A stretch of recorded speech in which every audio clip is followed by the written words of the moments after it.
Bueno, como dijo Carmen hoy mientras hacía el saludo, si nos visitaba por primera o segunda vez, denme el privilegio de conocerle. No se pierda sin yo poder haber conocido o saludarle por lo menos. Y a los que están en sintonía a través de Facebook Live, muchas gracias por estar con nosotros esta mañana otra vez. Quiero reiterar que yo espero que su sintonía en este momento sea como un suplemento al alimento que ella está recibiendo a través de la iglesia local de la cual usted es parte, porque este video de ninguna manera puede reemplazar el pertenecer o el participar en la iglesia local a la cual Dios le ha llamado. Porque Jesús no prometió establecer personas aisladas, Él prometió establecer su iglesia. Y Él garantizó que ni siquiera las puertas del mismo infierno prevalecerían en contra de ella. Y es precisamente el establecimiento de la iglesia de Cristo lo que estamos estudiando a través de nuestra serie titulada Testigos, un estudio del libro de los Hechos. Comenzamos hace 2 semanas con el capítulo 1. La semana pasada comenzamos con el capítulo 2. Le vamos a dedicar 3 domingos al capítulo 2. Así que hoy estamos cubriendo la segunda parte del capítulo 2 de Hechos. Así que les voy a pedir que busquen en sus Biblias en Hechos 2, 14 al 39. Hechos 2, 14 al 39. La Biblia está dividida entre el Antiguo Testamento y el Nuevo Testamento. El libro de Hechos es el 5.º libro del Nuevo Testamento. Mateo, Marcos, Lucas, Juan, Hechos. Una vez llega al libro de Hechos, el segundo capítulo, versos 14 al 39. Hace 2 semanas, como le dije, comenzamos con el capítulo 1. Nosotros llamamos a ese sermón poder prometido. Vimos a un Jesús resucitado que antes de ascender al cielo, pues Él comisiona a sus discípulos con la misión más importante de toda la humanidad. La misión de ser testigos de Él hasta los fines de la tierra. Bueno, y el domingo pasado comenzamos con la primera parte del capítulo 2. Nosotros llamamos ese sermón poder concedido. Y vimos cómo el poder que Jesús prometió, en efecto, pues le fue dado a los discípulos y a sus seguidores. Y cómo todos comenzaron a proclamar las maravillas de Dios. También vimos que para ese tiempo había peregrinos en Jerusalén de todas las áreas limítrofes, de todos los países. Venían judíos de todos los diferentes países a peregrinar a Jerusalén porque era la fiesta de Pentecostés. Y todos estaban impresionados porque estaban oyendo a un grupo humilde de galileos sin muchos estudios, que ellos milagrosamente estaban predicando con claridad y con elocuencia, de una manera que todas las personas allí representadas los podían entender. Personas de decenas de lenguajes, cada cual le oía hablar en su propia lengua. Y todo era tan impresionante que, como dice, algunos en el gentío se quedaron atónitos, mientras otros se burlaban, diciendo que lo que ellos estaban haciendo pues era solamente el efecto de haberse pasado de trago. Hoy en la segunda parte del capítulo 2 vamos a ver cómo Dios da un poder inmerecido para predicar el sermón más impactante en la Biblia entera. El sermón del día de Pentecostés, gracias a Pedro. Así que oren conmigo. Te necesito, Señor. Necesito tu Espíritu Santo. Bautízame, Señor. Dame el poder para proclamar tu palabra. Cuando nosotros pensamos en quién eres, cuando nosotros pensamos en lo que has hecho para hacernos pueblo tuyo, nos damos cuenta, Señor, de que tú mereces nuestra devoción y nuestra adoración sobre todas las cosas. Y yo te pido, Señor, que nos perdones porque nosotros nos distraemos de esa realidad tan fácilmente. Por eso te damos gracias, Señor, por tu misericordia, por tu gracia, por tu paciencia para con nosotros. Señor, y porque tu Espíritu nos está cambiando. Verdaderamente eso está sucediendo. Así que te pido, Señor, que a través de tu Espíritu me ayudes a proclamar tu palabra fielmente. Y te pido también que esta palabra nos enseñe a confiar en ti a través de nuestros sufrimientos. Señor, ayúdanos a confiar cuando tu mano nos esté moldeando porque duele. Ayúdanos a confiar, Señor, cuando tu fuego nos esté fundiendo como oro. Ayúdanos a confiar, Señor, cuando como labrador tú nos estés podando para que demos más fruto. Ayúdanos a confiar en ti, Señor, cuando nos llames a sufrir. Gracias por tu Hijo, cuyo sufrimiento ninguno de nosotros nos podemos imaginar. Y porque su sufrimiento y su muerte ha hecho posible que todo sufrimiento aquí tenga un significado y un propósito. Es en su nombre que oramos, Señor. Amén. ¿A cuántos les gusta fantasear con que vengan donde ti y te digan, te voy a pagar un viaje con todo y gastos de hotel y alquiler de carro? Y hablé con tu jefe, te dio el tiempo libre y cualquier día de trabajo que pierdas yo te lo voy a reembolsar. ¿Ustedes han visto esos videos en Facebook cuando le hacen eso a la gente y los ve con envidia? Pues a mí no me ha pasado todavía. Pero ustedes me alegrarían el día si me dijeran que me van a mandar una semanita a España. Casi nada, ¿verdad? Baratito, es como ir ahí al lado. Imagínense que le digan, mira, aquí tienes un pasaje, ida y vuelta con tu familia entera, los 6, para irte a Asturias con todos los gastos cubiertos. Y lo único que tienes que hacer es irte a tu casa, empacar, sal deprisa al aeropuerto porque el vuelo sale a las 3. Bueno, yo imagino que todos aquí salimos corriendo a nuestras casas, agarramos lo que tenemos en la gaveta, llegamos a tiempo al aeropuerto y te enteras que no te mandan por American, te mandan por Iberia primera clase. ¿Cuántos saben que eso es diferente? Yo no lo sé. Yo sé que Iberia es diferente, pero no primera clase. Uno disfruta el vuelo, la comida que te sirven, porque en el vuelo transatlántico todavía sirven comida. Te comes el filete, la langosta, el vino tinto, el cafecito a lo último. Duermes 6 de las 8 horas del viaje, imagínate. Llegas a Madrid completamente descansado, estás listo para el viaje en carro de 4 o 5 horas que es de Madrid a Asturias, que está al extremo norte. Y bueno, cuando llegas allí desde el automóvil te das cuenta que ese sitio es exactamente el paraíso terrenal que has visto en las fotos. Hermoso, los colores, los paisajes, no te lo imaginas. Todos en el carro están emocionados, todos están con la boca abierta, todos están listos para pasar una semana inolvidable. Hasta que llegas al estacionamiento del hotel donde te vas a quedar y al bajarte del carro te das cuenta de que debido a que Asturias está en el extremo norte de España y debido a la elevación de Asturias, las temperaturas que vas a pasar son como si fueran en Orlando en el mes de diciembre. Ese es el pronóstico para esta semana en Asturias. Altas de 60, bajas de 50, en medio del verano. El problema es que como usted agarró lo primero que encontró en el gavetero, se llevó toda su ropa de verano. Y ahora tiene que salir corriendo a una tienda de ropa a comprarse ropa apropiada para el clima para usted y su familia. Hay gente que no le importa, dice, mándeme como quiera. Salgo corriendo al Corte Inglés y me encargo de todo eso. El problema de esta situación no es que usted no haya llegado equipado, sino el hecho de que usted llegó equipado incorrectamente.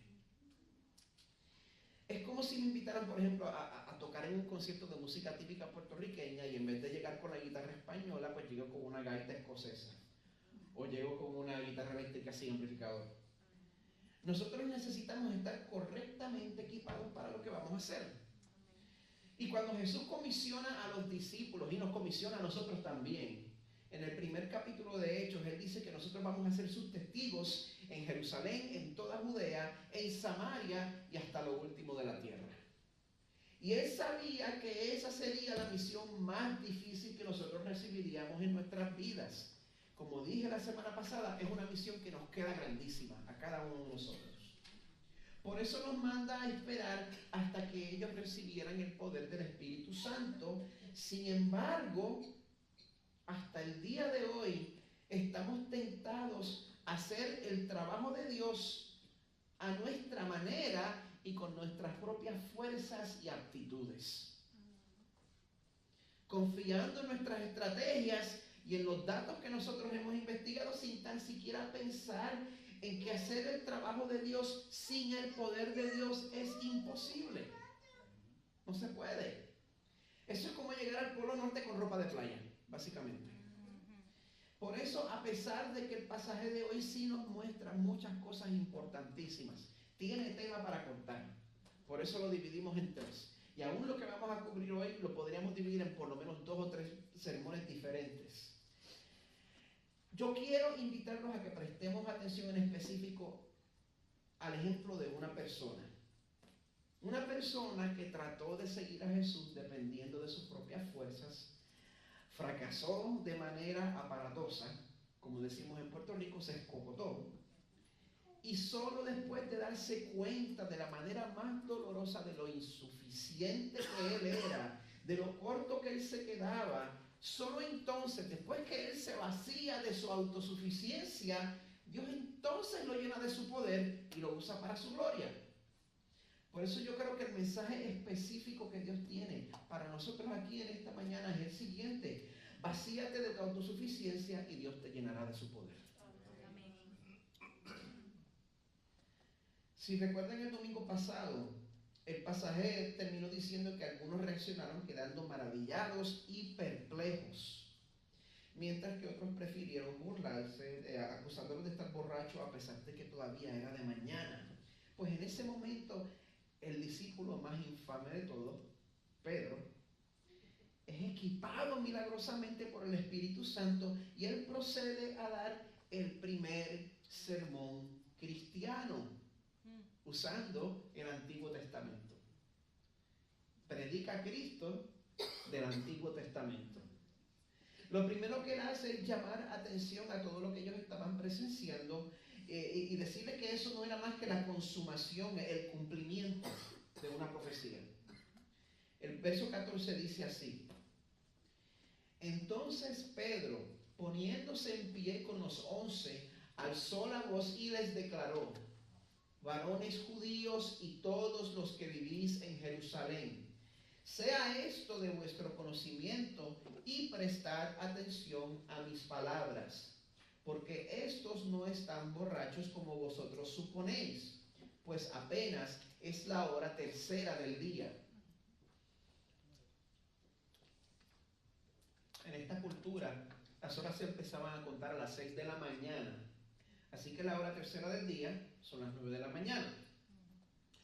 Pedro dedica los próximos versos a explicar que todo lo que ellos estaban viendo, ese fenómeno de personas sin educación hablando y personas de diferentes países, cada cual oyéndolo en su propio idioma, y están hablando de las maravillas de Cristo, están hablando de las maravillas de Dios. El Dios que vino, se hizo carne, vivió perfectamente, sufrió, murió en la cruz y el Señor lo resucitó al tercer día. Estuvo 40 días después de eso dando pruebas a 500 personas de que resucitó hasta que el Señor lo asciende, hasta que asciende al cielo.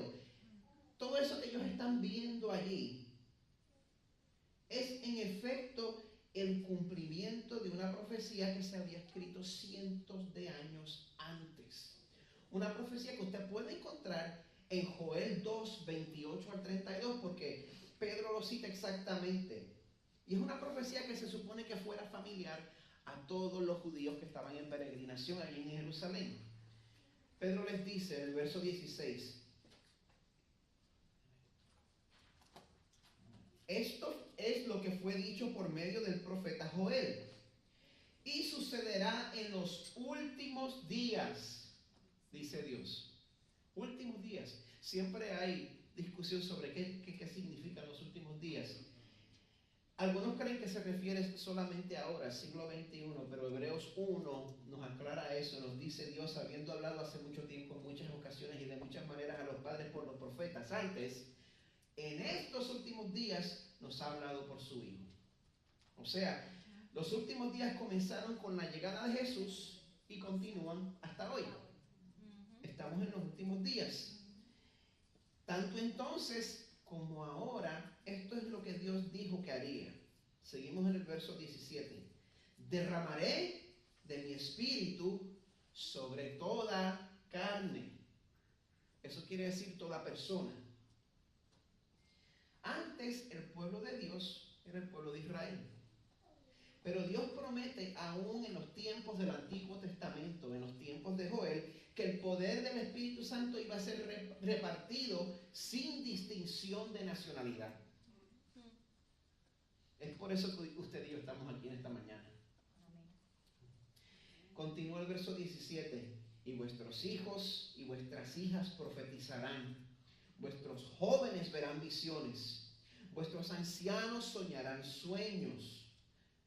Yo veo que poco a poco la iglesia está cayendo en la misma práctica que tiene la sociedad de solamente ponerle valor a cierta generación y nadie más sirve.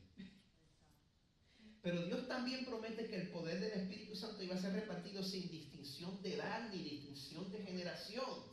Nadie es demasiado joven o demasiado viejo para ser de servicio en el pueblo de Dios. Amén. Amén. Verso 18. Y aún sobre mis siervos y sobre mis siervas derramaré de mi espíritu en esos días y profetizarán. Yo veo que muchas iglesias se están haciendo más y más suburbanas y les gusta servir más y más a la gente pudiente y personas profesionales, pero Dios también promete que el poder del Espíritu Santo sería repartido sin distinción de clase social. Amén. Si el Señor nos llama a ministrar en un ambiente más urbano y de clase trabajadora, no tenga miedo. No tenga miedo. Lo peor que puede pasar es que quedemos acribillados por la causa del Señor. Y despertamos en la presencia del Señor. Pero el pueblo de Dios es diverso. Si usted se pregunta hasta cuándo la iglesia le va a tocar ministrar con el poder del Espíritu, porque eso es lo que dice, que la profecía de Joel dice que el Señor iba a derramar su Espíritu sobre toda carne, sobre toda clase, sobre toda edad, y que iban a profetizar. ¿Hasta cuándo es eso? Es buena pregunta. Mucha gente se pregunta ¿hasta cuándo son esos dones de profecía? Verso 19. Mostraré prodigios arriba en el cielo y señales abajo en la tierra, sangre, fuego, columna de humo. El sol se convertirá en tinieblas y la luna en sangre antes que venga el día grande y glorioso del Señor. Y sucederá que todo aquel que invoque el nombre del Señor será salvo. Jesús ha decretado que seremos testigos hasta los fines de la tierra, ¿verdad? Sí, están conmigo. Y si Jesús ha decretado que nosotros seremos testigos con el poder de Dios, y aquí específicamente habla de que se va a hacer uso del don de profecía, al cual todo el mundo le tiene miedo, pero la Biblia todavía lo dice. Su problema no es conmigo, es con la Biblia. Y si Jesús ha decretado que esta comisión termina con el día grande y glorioso del Señor, y yo creo también que si nos vamos a 1 Corintios 13, afirma eso cuando dice que en parte conocemos, en parte profetizamos, pero cuando venga lo perfecto, lo incompleto se acabará. Amén. Yo creo que el peso de las Escrituras nos dice que los dones del Espíritu, incluyendo la profecía, siguen activos hasta la venida del Señor en poder y gloria. Amén. Cuando ya hayamos sido testigos hasta los fines de la tierra. Entonces, Pedro procede a declarar con elocuencia y con confianza que los milagros que ellos estaban viendo eran con un propósito. Los milagros nunca son, como dicen en Puerto Rico, de vicio. Y nunca están ahí para hacer famoso a la persona a través de quien suceden. Los milagros siempre están con el propósito de confirmar que Jesús era verdaderamente el Mesías que Dios había prometido hace miles de años. Verso 22. Varones israelitas, escuchad estas palabras. Jesús el Nazareno, varón confirmado por Dios entre vosotros con milagros, prodigios y señales que Dios hizo en medio vuestro a través de él, tal como vosotros mismos sabéis, a este entregado por el plan predeterminado y el previo conocimiento de Dios. Jesús fue entregado a sus asesinos por el plan predeterminado y el previo conocimiento de Dios. Mastíquese eso por un segundo, se lo voy a dar 10 segundos. No era plan B. ¿Ya? A este, entregado por el plan predeterminado y el previo conocimiento de Dios, clavasteis en una cruz por manos de impíos y le matasteis. La crucifixión no fue la derrota del plan de Dios, sino que aquí estamos hablando de que el mismo Hijo de Dios que estuvo personalmente envuelto en crear el universo por su palabra, se dejó torturar y asesinar por sus mismas criaturas. Le voy a dar 10 segundos más.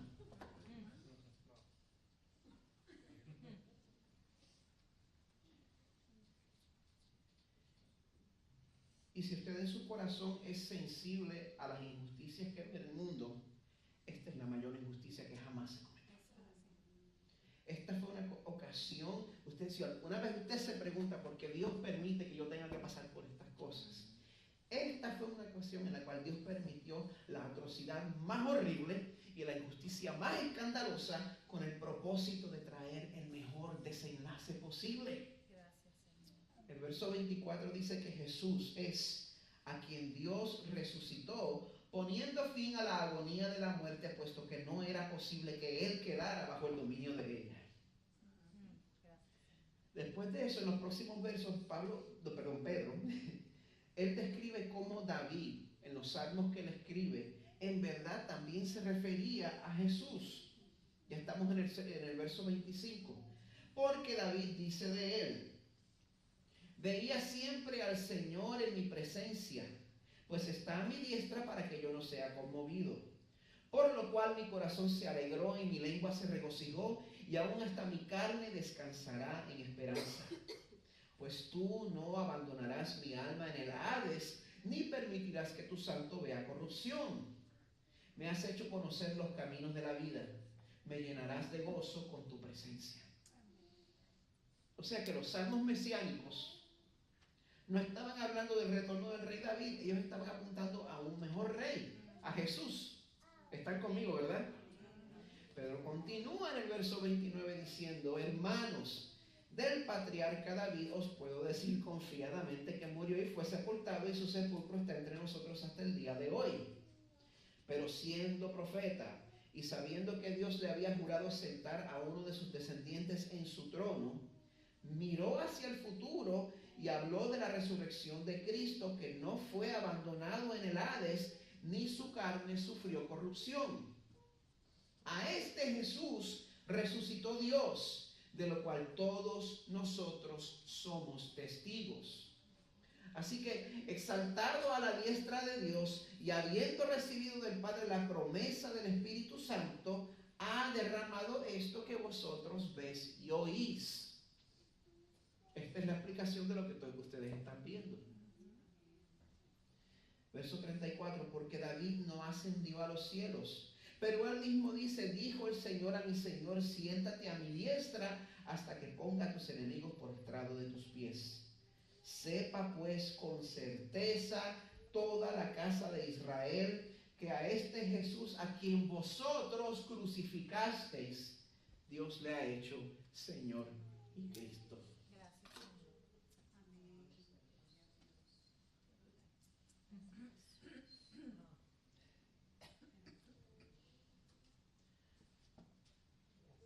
El ejemplo más cerca que se me ocurre es como si uno estuviera en el trabajo y uno estuviera chismeando con un cotrabajador sobre los jefes, y la semana que viene encuentras que ese cotrabajador con quien estaban chismeando lo ascendieron a jefe también.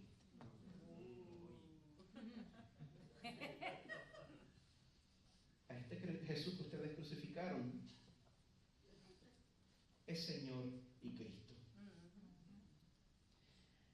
Pedro le declara a la multitud que se ha reunido para ver lo que está pasando, que el derramamiento del Espíritu de Dios que ellos estaban presenciando, pues estaba directamente conectado a la obra de Jesús en la cruz por nosotros. ¿Qué significa esto para nosotros aquí esta mañana en Crosspoint Español? Bueno, esto es un poquito más teológico, así que síganme. Número 1, nosotros confesamos como iglesia la vida, muerte, resurrección y ascensión de Jesucristo. Esa es nuestra confesión. Número 2, el Espíritu de Dios trae poder y unidad al pueblo de Dios para que declaremos la obra de Dios. Número 3, esa obra de Dios se ha declarado con la mayor claridad posible a través de Jesús y de lo que Él ha hecho por nosotros. Esas son nuestras afirmaciones. Y nosotros necesitamos ese poder del Espíritu Santo para todo lo que hacemos, para toda manera en la cual nosotros estemos sirviendo en la iglesia, ya sea moviendo sillas, ya sea cortando el plástico de la silla, ya sea ayudando a armar ya sea ayudando a desarmar, ya sea como anfitrión, ya sea como parte del equipo de adoración. De cualquier manera que usted vaya a servir en la iglesia, usted necesita el poder del Espíritu Santo. Y yo ciertamente la labor de plantar una iglesia no puede basarse en mis habilidades, ni en mis dotes de líder, ni en mi potencial. Si usted desea compartir con el mundo lo que Dios ha hecho en su vida a través de Jesucristo, lo primero que tenemos que hacer es admitir que sin el poder de Dios ni siquiera vale la pena levantarse de la cama por la mañana.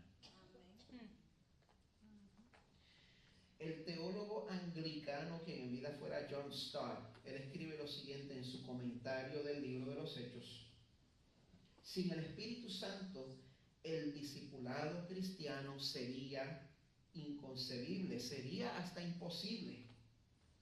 No puede haber vida sin su dador. No puede haber entendimiento sin el Espíritu de verdad. No puede haber confraternidad sin la unidad del Espíritu. No puede haber un carácter que se parezca a Cristo fuera de su fruto. Y no puede haber testimonio efectivo sin su poder. Así como un cuerpo sin aliento es un cadáver, la iglesia sin el Espíritu está muerta.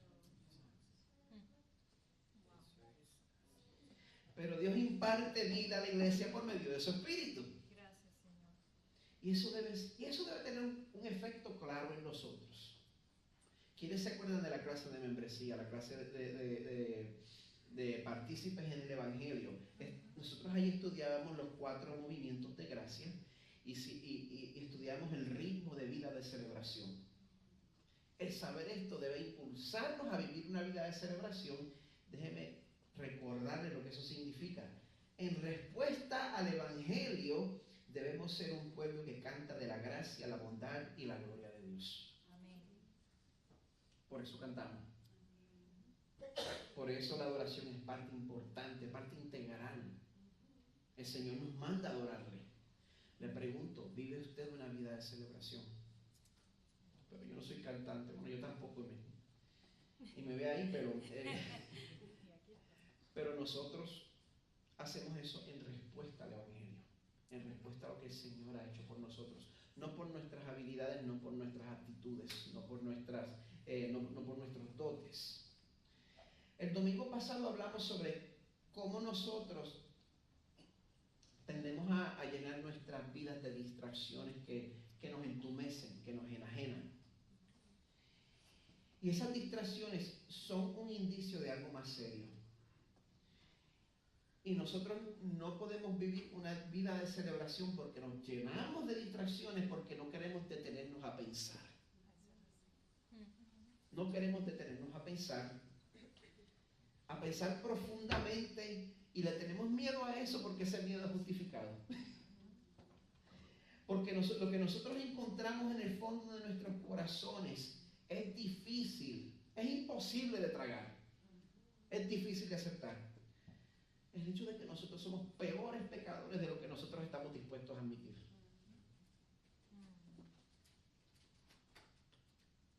Usted ve a las personas haciendo atrocidades en las noticias y a nadie le gusta pensar que lo único que lo separa a usted de esa persona es la gracia del Señor. Nos gusta llamarlos monstruos, pero son idénticos a nosotros. Y lo único que nos separa es la gracia del Señor. Somos peores pecadores de lo que estamos dispuestos a admitir. Y Dios es santo, Dios es perfecto y Dios no compromete su perfección en ningún momento. Y todos nos quedamos horriblemente cortos de la talla espiritual que Dios exige. Es por eso que buscamos distracciones. Póngase a pensar en eso por un momento y usted se va a horrorizar. ¿Dónde está mi teléfono? Pues lo que hacemos para poder calmar nuestra conciencia, si ese pensamiento sigue fastidiando, lo que hacemos para poder calmar nuestra conciencia, puedes pensar que bueno, quizás Dios no es tan santo como la Biblia lo dice, quizás estamos exagerando las cosas, quizás yo no soy tan pecador como la Biblia lo dice. Entonces, bueno, como nos engañamos y terminamos creyendo que nuestro problema delante de Dios no es tan grande después de todo, procedemos a tratar de salvarnos a nosotros mismos a través de proyectos de autosalvación. ya sea desvivirse por proveer financieramente para la familia, ya sea tener la teología más sofisticada entre todos mis amigos, o ya sea tener una actitud dogmática con mi activismo político, sea cual sea del lado que uno sea. Todos estos proyectos de autosalvación quizá calman tu conciencia, te sientes mejor, ¿verdad? Pero ninguno de esos proyectos tienen poder alguno para quitar nuestra culpa delante de un Dios de santidad. Es por eso que nosotros necesitamos conectar nuestras vidas a la historia redentora de nuestro Salvador y modificar nuestra conducta. No es suficiente, nosotros necesitamos la gracia de Dios. Y mientras más nos alejamos de las distracciones y más nos acercamos a una vida de conectarnos con el Evangelio de gracia, nos vamos a dar cuenta de que Dios salva al que se da cuenta que necesita un Salvador. Dios salva al que se da cuenta que necesita un Salvador.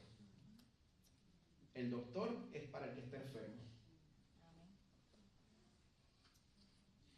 ¿Qué sucede? Las personas que estaban haciendo el peregrinaje a Jerusalén para celebrar el festival de Pentecostés, probablemente estas personas estaban anestesiando su conciencia a través de observar una ceremonia religiosa. Probablemente muchos de ellos estaban haciendo eso. Y Pedro, cuando se levanta y se dirige a la muchedumbre, él sabía que la única manera de amar a ese pueblo que estaba engañando su conciencia, pues era echarle un balde de agua fría de realidad. Por eso Pedro responde con un sermón, y ese sermón tenía la intención de desvanecer todos los intentos de esa gente de distraerse. A través de ese sermón, Pedro le dice a la multitud que, bueno, era momento de poner a un lado el hecho de que ellos estaban en un festival religioso, porque no valía de nada que ellos estuvieran observando la ley si la verdad es que ellos eran culpables del asesinato de Jesús. Tú puedes hacer todo lo religioso que tú quieras hasta que te pongas azul en la cara. Tú eres culpable de la muerte de Jesús y no hay nada que tú puedas hacer para cubrir esa culpa. Imagínense cómo se sentiría la muchedumbre al darse cuenta de que el Jesús que ellos habían despreciado ahora mismo estaba en una posición de gloria al lado del Padre en los cielos. Bueno, esta reacción que estamos a punto de ver fue la consecuencia del mensaje de Pedro. Dice el verso 37, al oír esto, compungidos de corazón, dijeron a Pedro y a los demás apóstoles, hermanos, ¿qué haremos? La Nueva Traducción Viviente lo pone de esta manera. Las palabras de Pedro traspasaron el corazón de ellos, quienes le dijeron a él y a los demás apóstoles, hermanos, ¿qué debemos hacer? El arrepentimiento es inconfundible. El arrepentimiento es inconfundible. Y Pedro se comunicó con esta muchedumbre de una manera que les llegó tanto, pues, que la palabra dice que sus corazones fueron traspasados. Y cuando nosotros ya no podemos ignorar más la realidad de nuestra situación, cuando Dios en su misericordia disipa las cortinas de humo que nosotros tratamos de poner en nuestras vidas, y cuando nos damos cuenta que Dios en verdad es santo y que nuestros mejores intentos religiosos son ofensivos delante de Él, entonces nos toca responder.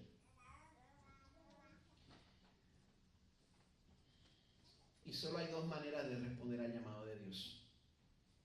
O su corazón se va a enternecer o se va a endurecer más.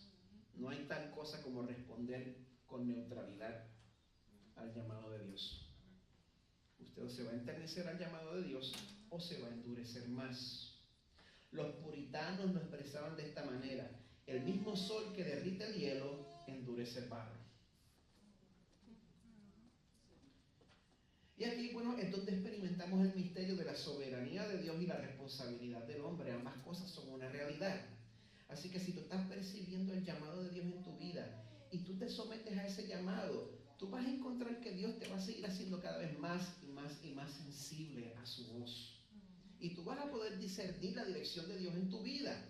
Pero si tú percibes el llamado de Dios a arrepentirte hoy y lo echas a un lado, Mejor lo dejo para después. O tratas de ser indiferente, o tú crees que arrepentirse es para los fanáticos nada más.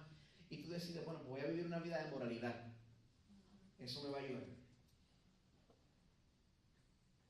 Nunca te vas a dar cuenta de que tu corazón está en una espiral imparable de endurecimiento. Hasta que ya sea demasiado tarde. Es por eso que el Evangelio exige una respuesta. El Evangelio exige una respuesta. Y hoy es el día para responder a esa inquietud que Dios ha puesto en tu corazón si lo ha hecho. Y bueno, si eres cristiano, el arrepentimiento no es solo para el momento de nuestra conversión, sino que también debe ser parte de nuestras vidas día a día. Nosotros debemos estar preparados para explicar cuando la gente nos pregunte, hermanos, ¿qué debemos hacer? Pedro les contesta en el verso 38, arrepentíos y sed bautizados cada uno de vosotros en el nombre de Jesucristo para perdón de vuestros pecados y recibiréis el don del Espíritu Santo. Hay que responder, nosotros creemos en las doctrinas de la gracia. Yo creo que la salvación es iniciativa de Dios desde el principio hasta el fin. Él nos escoge, Él nos salva, Él nos sustenta y Él nos glorifica. A la misma vez, eso no nos quita la responsabilidad de responder a la gracia salvadora de Dios. ¿Le explico eso? No puedo. No sé cómo hacerlo, pero la Biblia afirma las dos realidades. Afirma la soberanía del Señor y afirma que cada uno de nosotros somos responsables por las decisiones que tomamos. Y el arrepentimiento es mucho más que la puerta de entrada a la relación con Dios. El arrepentimiento pasa a ser estilo de vida de cristiano. En las palabras del reformador Martín Lutero, cuando nuestro Señor y amo Jesucristo dice, arrepiéntete, su voluntad es que la vida entera de los creyentes sea una de arrepentimiento. Y si usted no encuentra razón para arrepentirse día tras día, eso quiere decir que su conciencia está entumecida. Pídale al Señor que le haga sensitivo a su espíritu para que usted pueda vivir una vida de arrepentimiento. El que en vida fuera el médico, pastor protestante y predicador inglés Martyn Lloyd-Jones, él dijo las siguientes palabras refiriéndose a la multitud. Dice, se arrepintieron. La palabra en el original griego es metanoia. Cambiaron su manera de pensar completamente. El Espíritu siempre lleva a la gente a pensar. Y el problema más grande es que el hombre y la mujer pasan su vida entera sin pensar. No piensan por un momento, pero lo encuentran demasiado doloroso y por eso se detienen y ponen su mirada en una botella de whisky o el televisor o cualquier otra cosa, el celular, la laptop, lo que sea, con tal de olvidar. Y eso lo último lo añadí yo. Este regalo del Espíritu Santo que abre nuestros ojos y nos ayuda a vivir vidas de obediencias es para todos los que han creído. No hay que esperar para ser una persona especial para recibir el Espíritu Santo. En el momento de tu conversión, este regalo del Espíritu ya está disponible para todos. Verso 39. Porque la promesa es para vosotros y para vuestros hijos y para todos los que están lejos, para tantos como el Señor nuestro Dios llame. Así que sabemos que esta promesa no es para una élite super espiritual. Esto es para usted, para cada uno de ustedes, no importa su edad, no importa su nacionalidad, no importa su clase social. Esto es para todos los que han sido llamados por Dios. Y siempre me conmueve ver que la promesa es para nosotros y nuestros hijos. Gracias, Señor. Eso quiere decir que estamos en una posición única para ser una buena influencia para nuestros hijos. Y si usted no tiene hijos, usted está en una posición para ser de buena influencia para la juventud. Así que ore por sus hijos, ore por los jóvenes. Si no tiene por qué orar, ore por mis hijos. Son 4, cabezones los 4. Los amo con el corazón. Bien. Karina sí me entiende, así que tengo que tener cuidado con ella. Ore por ellos. El próximo próximo domingo vamos a considerar con más detalle la reacción de la multitud a este sermón. Pero los que conocemos este pasaje sabemos que fue uno de los sermones más impactantes de la Biblia. Pero el efecto de este sermón ahora mismo no es yo no me quiero concentrar en eso. Yo quiero concentrarme en el predicador que Dios utilizó para este sermón. Este mensaje fue predicado por prestando atención. Al principio yo dije que Pedro era el discípulo más infame. Me gustó también el cabezón. Absolutamente. En la Biblia podemos ver por qué él disparaba y después apuntaba. Sabemos que antes de su muerte, cuando Jesús les dice a los discípulos que ellos lo iban a traicionar, Pedro es el primero que se llena la boca diciendo: no puede que ellos te traicionen, tira los 11 para el medio. Pero yo nunca te voy a traicionar. Jesús básicamente dice: no, lo que va a pasar es que tú eres el más feo que vas a quedar. En un par de horas antes de que suene la alarma de por la mañana, tú vas a negar que me conoces. Y Pedro dice: no, yo voy a morir por ti. Y Jesús dice: ok. Sabemos cómo salió todo, ¿verdad? En el momento de la verdad, Pedro sale corriendo como todos los demás. Solo que pasa la noche siguiendo a Jesús de lejos hasta que alguien lo reconoce y lo expone. Tú eres uno de ellos. No, tú eres Galileo, hasta el acentito lo tiene. No, yo no sé de qué me estás hablando. Yo te he visto con él. La Biblia no solo dice que negó a Jesús, sino que dice que negó a Jesús maldiciendo. Quedó súper feo. En ese momento canta el gallo y Jesús lo mira a los ojos desde la distancia. Ahí Pedro sale corriendo, llorando. Pero en diferencia aguda, Pedro se arrepiente de su traición. ¿Cómo sabemos que se arrepiente? Bueno, antes de que todo esto pasara, antes de que viéramos el comportamiento que comprueba su arrepentimiento, antes de que esto pasara, en Juan 15, Jesús le dice a él y a los otros discípulos: ya están limpios por la palabra que le he hablado.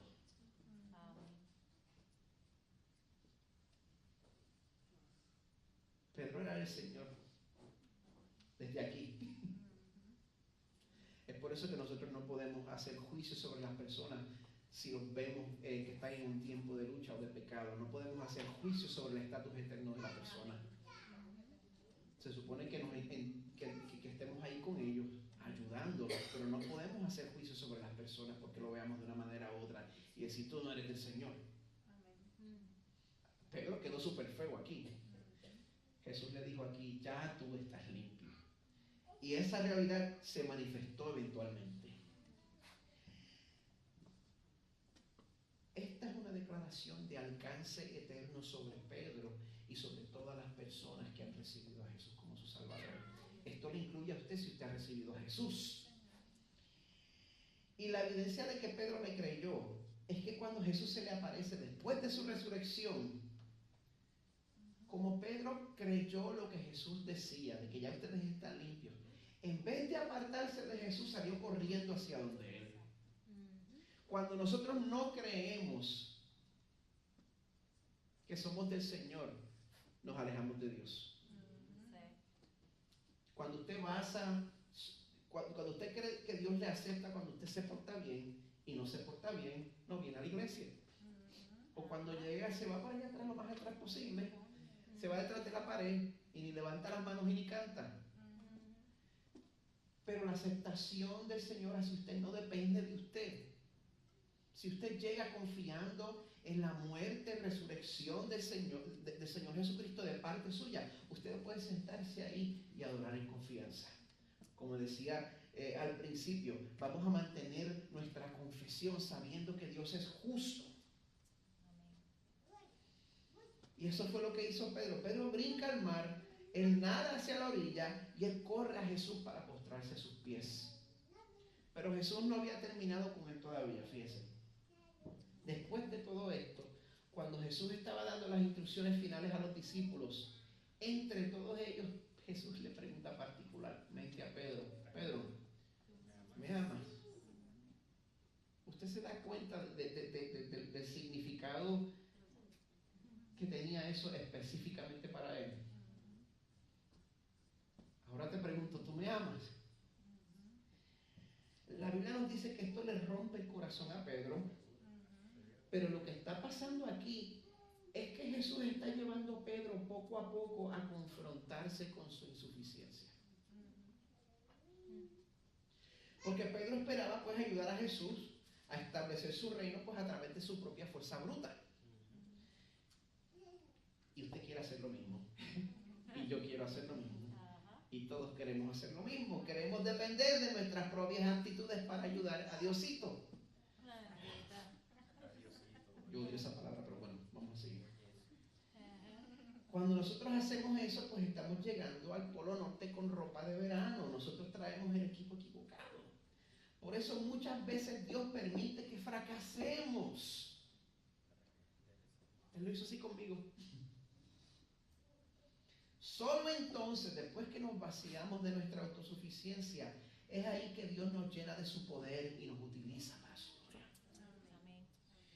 Y mi deseo es que usted no sea como yo.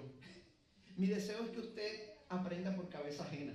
Que yo se lo esté contando en esta mañana y que usted no lo tenga que experimentar en carne propia. Pero si usted es como yo y Dios le va a tener que enseñar esa lección al estilo Pedro, por doloroso que sea, no tenga prisa por salir de esa etapa. Permita que Dios quebrante su corazón. Porque las lecciones que Dios nos enseña durante las temporadas de sufrimiento son lecciones que nos vacían de nuestra dependencia en nosotros mismos y nos dan el equipo correcto. Nos llenan del poder de Dios. Amén. Para entonces predicar el Evangelio de manera que Él se lleve la gloria. No tengas prisa para reivindicarte. Pedro sabía lo que decía cuando decía: humillaos pues bajo la poderosa mano de Dios para que Él os exalte a su debido tiempo, echando toda vuestra ansiedad sobre Él, porque Él tiene cuidado de vosotros. Así que si tú te sientes descalificado para servir a Dios, pues ese es un buen lugar para empezar. El Señor te llama esta mañana que, como Pedro, corras a sus pies a que disfrutes de la bendición que se encuentra al estar cerca de Él. Porque la única manera de beneficiarte de la misericordia de Dios, la única manera de beneficiarte de la misericordia de Dios,